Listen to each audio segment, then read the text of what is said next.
Sholat itu telah kita uraikan di awal bahasan kita, punya 5 manfaat. Orang sholat itu pasti mendapatkan 5 manfaat ini. Jadi kalau orang sholat tidak mendapatkan 5 ini, atau satu di antara 5, berarti sholatnya ada yang tidak tepat. Minimal satu di antara 5 mesti dapat. Jadi kalau yang 5 ini apalagi berkumpul dalam diri kita, ini menunjukkan 100% sholat kita diterima oleh Allah Subhanahu wa taala. Satu di antara 5, alhamdulillah, ada penerimaan dari Allah Subhanahu wa taala. Yang bahaya itu kalau satu pun dari 5 itu nggak ada yang dapat, maka ada yang salah dalam sholatnya. Ini menandakan belum diterima sholatnya oleh Allah Subhanahu wa taala. Nah, contoh yang pertama, misalnya Quran surah ke-29 ayat ke-45. Anda hafal salat, Anda hafal ayatnya insyaallah. Innas salata tanha 'anil fahsya. Sungguh salat yang benar itu, demikian cara menerjemahkannya. Sungguh salat yang benar itu saat ditunaikan, maka dampaknya akan mencegah pelakunya dari 2 sumber keburukan. Jadi sifat dan sikap buruk itu hanya 2 sumbernya. Kalau bukan fahsya itu mungkar. Fahsya itu keburukan yang datang lewat syahwat. Maaf ya, pornografi, porno aksi, LGBT, kata-kata jorok, gambar-gambar yang seperti itu fahsya namanya. Jadi kalau Anda sholat, Anda masih menikmati kata-kata yang kotor, tontonan-tontonan, gosip-gosip yang tidak jelas, gambar-gambar yang erotis, itu fahsya namanya. Jadi kalau orang nggak sholat, kata-katanya kotor, dia nggak sholat. Tapi kalau Anda sholat, tontonannya, ucapannya, pendengarannya menjurus kepada fahsya, ada yang salah dalam sholatnya. Ada yang salah. LGBT, yuk saya ajak Anda sadar lah, yuk, ayo sadar kembali. Kita doakan, kita bantu jadi manusia yang baik. Ya, jadi manusia yang baik, kita dorong jadi baik. Sayang itu artinya memberikan perhatian supaya sama-sama punya level kebaikan. Jadi kalau merasa kurang baik, jangan dipertahankan keburukan itu. Maaf ya, cuman setan yang mempertahankan keburukan. Karena beda manusia dengan setan, setan salah nggak kenal benar, karena itu setan salah nggak mau tobat. Kalau manusia itu salah dan tobat. Jadi kalau ada manusia salah nggak mau tobat, patut dipertanyakan dia manusia apa bukan.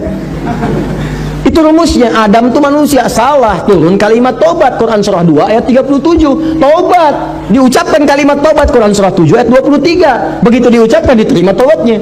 Fatalaqa Adamu min rabbi kalimatin fataba alaihi. Apa kalimatnya? Rabbana zalamna anfusana wa illam taghfir lana wa tarhamna lanakunanna minal. Begitu diucapkan, diterima tobat. Setan salah, diberi kesempatan tobat, Quran surah 7 ayat ke-12. Kata Allah, ma mana'aka alla tasjuda idz amartuk. Hei kamu setan, kamu salah, saya perintahkan nggak mau sujud. Kenapa nggak mau sujud? Itu kan perintah saya. Itu kalimat kesempatan tobat nggak diambil. Apa jawabannya? Ana khairum minhu, khalaqtani min narin wa khalaqtahu min tin. Saya lebih hebat daripada Adam. Saya diciptakan dari api, dia dari tanah. Nggak level, dari api harus sujud kepada yang tanah. Marah Allah.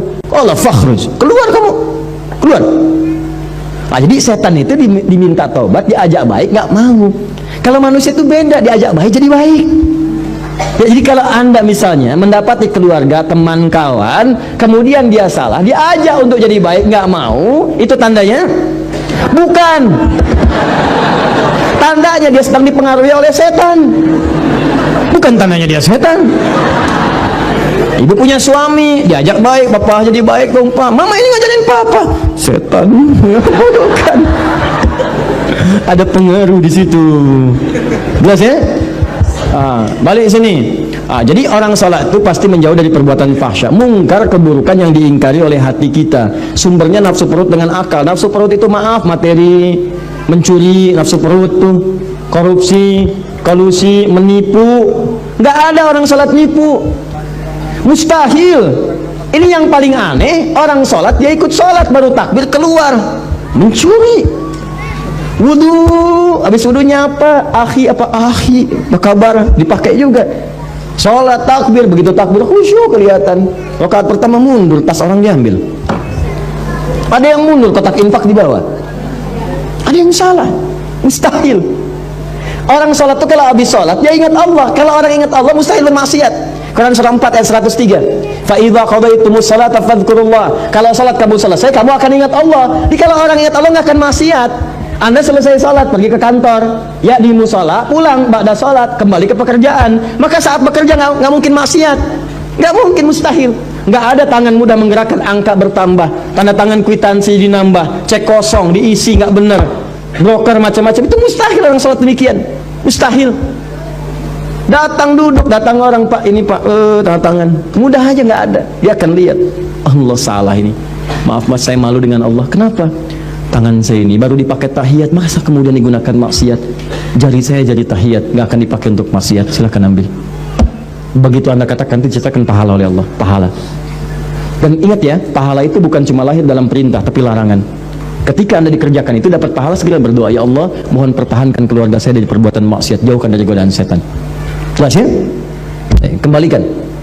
Nah ini cirinya. Jadi fahsya mungkar hilang. Nah jadi kalau selama ini Anda ibadah, ciri itu tidak ada yang salah. Zakat saya cepat. Zakat itu ciri penerimaannya jika ada perasaan dalam hati kita sudah tidak loba lagi dengan harta. Ya, tidak loba dengan harta, suka senang berbagi, lebih tepat guna, lebih proporsional, lebih punya visi. Allah kasih saya kebutuhan, ya Allah terima kasih, sebulan 50 juta, ternyata kebutuhan saya cuma 30 juta. Dia evaluasi, berarti yang 20 juta itu bekal saya ke surga. Maka turunlah Quran surah ke-28 ayat 77, paling kiri sebelah bawah. Wabtaghi fima atakallahu daral akhirah wa la tansa nasibaka minad dunya. Kata Allah, hei fulan, saya titipkan harta buat ngejar ke surga, karena amalan kamu itu nggak sama dengan dia. Dia itu kelihatannya sedikit, tapi malamnya bisa tahajud, siangnya bisa puasa, baca Quran sudah banyak, hafal Quran di dalam jiwanya, dalam kepalanya. Kamu ini saya berikan harta lebih, karena tahajud gak bangun-bangun, baca Quran belum mampu, hafal Quran pun di luar kepala, masih di luar, belum masuk. Saya berikan tambahan harta supaya nyusul amalan dia, diberikanlah harta berlimpah. Masuk, dipakai. Makanya ketika kalimat itu turun, kalimat Qur'annya wabtaghi fima atakallahu daral akhirat, cari negeri akhirat dengan harta itu. Sedekah, infak. Makanya orang-orang yang telah lulus ujian dengan harta itu, jadi orientasi mengejar peningkatan omsetnya itu untuk jadi akhirat, Bu, Pak. Betul, bagaimana bisa zakat kalau nggak ada uangnya? Bagaimana bisa bersedekah kalau nggak ada uangnya? Setiap kita punya peluang, teman-teman, kalau bisa ya punya visi. Saya juga berusaha sama, walaupun cuma 3.000 misalnya, berusaha jadi uang tambahan 3.000 supaya bisa infak. Bagi 3.000, bagi dalam sebulan, sehari 100, nggak apa-apa, sehari 100. Dan ikhlas tuh nggak usah pamer sama orang. Mau ngasih ke kotak infak cuma 100, nggak apa-apa, ikhlas, nggak usah pamer. Ya begitu dimasukin dalam Jumatan misalnya kan, bagaimana cara supaya tidak terdengar oleh orang lain, ikhlas, lega, masuk. Nggak apa-apa, Allah nggak akan lihat kok nilainya. Berdasarkan keikhlasannya diberikan apa yang mungkin orang lain tidak dapatkan itu. Jelas ya? Teruskan kemudian, maaf, puasa cirinya peningkatan takwa, la'allakum tattaqun. Itu sudah saya jelaskan. Kemudian haji dan umrah cirinya, ini yang sudah haji, maaf sekali. Kalau sudah haji berarti insya Allah ahli surga. Ya, kalau syarat-syarat diterimanya ibadah itu nampak dalam diri kita. Apa syaratnya itu? Disebut dengan birrun namanya. Birrun itu sifat baik yang muncul setelah yang jeleknya hilang. Makanya Anda dalam haji dan umrah, terutama haji, kan itu menghilangkan sifat buruk. Coba Bu, Ibu kan kalau haji, apa amalan pertama yang dikerjakan dalam haji? Wukuf kan? Wukuf di Arafah. Kenapa disebut Arafah? Mengenal kekurangan-kekurangan diri untuk mengenal Allah. Makanya sebelum berangkat haji itu, nih yang mau haji nanti ya, kan kami tiap tahun buka nanti pendidikan untuk manasik, bebas terbuka untuk siapapun. Jadi diantara caranya begini, sebelum berangkat catat dulu kekurangan kita, tuliskan. Lihat di cermin, kurang apa? Tanya suami, tanya istri, tanya anak, tanya tetangga, saya kurang apa? Papa, mama ini merasa tidak sempurna. Memang, misalnya, Bapak tolong dong Pak, jangan bercanda, sampaikan kekurangannya, gitu kan? Ya sudah, ayo mama tulis nomor 1, tulis, gak apa-apa. Nomor 2, nomor 3, mama nomor 1 hapus aja, itu sudah nggak jadi. 2, ya, terus kan 3, bisa tuliskan, 4, terus diurut sampai selesai. Misal contoh kan, ya karena mama sudah berubah yang itu, nggak apa-apa, itu tinggalkan aja. Mama masuk ke yang selanjutnya, tulis itu 1 tuh, sampai habis. Nah begitu sudah selesai, datangi anak. Begitu datangi tetangga, tanya. Begitu berangkat kemudian haji, datang ke Arafah, antum wukuf itu diam berkontemplasi, diam renungkan. Ya Allah saya salah, terjebak ya Allah, minta ampun. Datang ke Muzdalifah itu dikata izdalafa, sesuatu yang membuat terpeleset. Ya datang ke Muzdalifah, ini yang menyebabkan saya sering terpeleset. Apa itu? 3 faktor. 1, diri saya sendiri, Aqabah.